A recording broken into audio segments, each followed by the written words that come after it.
In today's video, I'll guide you step by step on how to create a real MetaTrader 4 account. If you're ready to start trading, let's jump right in. First, let's briefly discuss what MetaTrader 4 is.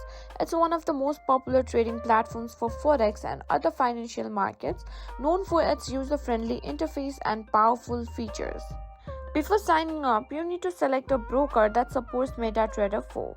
Make sure to do some research and choose one that fits your trading needs.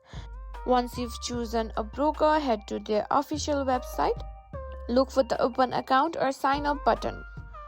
Next step is to enter your personal information such as your name, email address, and phone number. Choose the account type, select Real Account. You may also need to provide proof of identity and residence. Next step is to verify your account. After that, download the MetaTrader 4, visit the broker's website again, and find the download link for MetaTrader 4. If you found this video helpful, don't forget to give it a thumbs up and subscribe for more tech tips and tricks.